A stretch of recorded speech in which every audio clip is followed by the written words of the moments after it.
Essa semana chegaram 2 clientes aqui no escritório com uma questão, um problema envolvendo doença decorrente do trabalho.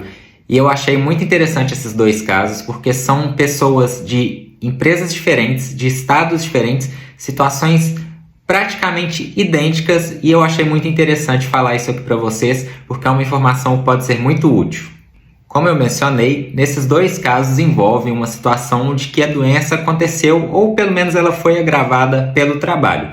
E para a legislação trabalhista isso é equiparado a um acidente de trabalho e pode ser que a empresa tenha sim responsabilidade para indenizar o trabalhador. Só que o que acontece nesses casos?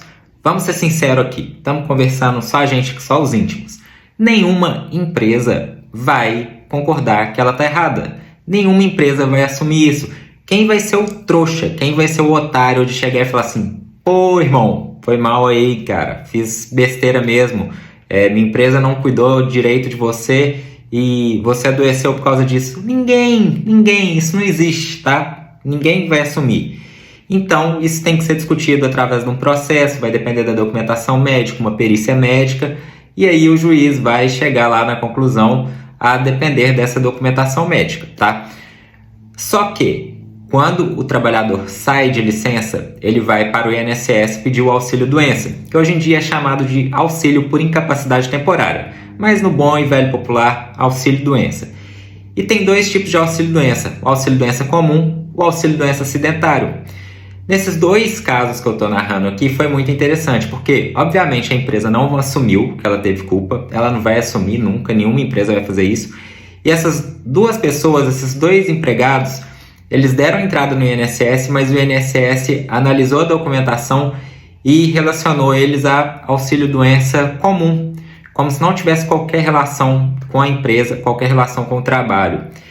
E agora o que acontece? As empresas obviamente mandaram eles embora depois que eles saíram do INSS, acabou o período do INSS, voltaram para a empresa manda embora, porque ela não vai ficar lá com o empregado doente, correndo o risco de piorar, de agravar a situação. E aí eles me procuraram aqui o escritório para a gente entrar com o processo.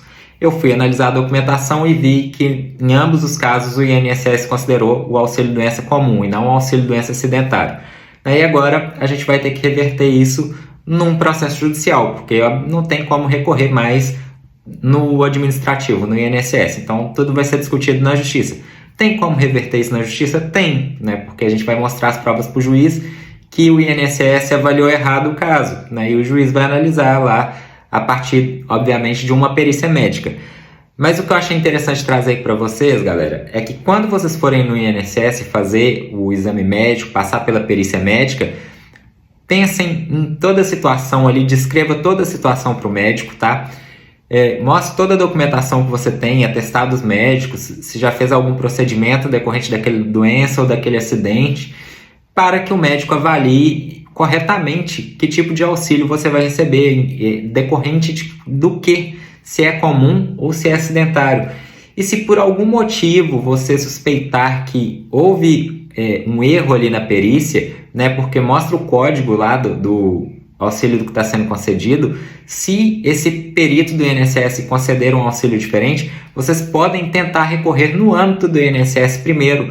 Isso é muito importante para evitar depois essa discussão judicial, porque no caso de auxílio-doença acidentário, ele gera ali alguns benefícios a mais para o trabalhador, alguns benefícios a mais para o empregado, que vai ter repercussão, obviamente, no contrato trabalhista, por exemplo, pagamento de FGTS durante o afastamento, estabilidade após retornar ao trabalho, dependendo do motivo ali pode rolar indenização por dano moral, que é o que nós vamos tentar aqui nesse caso, né, já que as empresas, no meu entendimento, elas tiveram culpa. Então, tenham muita atenção no INSS quando fizerem aí perícia para auxílio-doença, para ver o que o perito está colocando ali, que tipo de auxílio foi concedido, e se for o caso, procure um advogado para recorrer mesmo na esfera administrativa, se for o caso também tentar até na esfera judicial, depois mudar o resultado dessa perícia, porque isso pode ser muito útil e muito importante para vocês depois na relação de trabalho.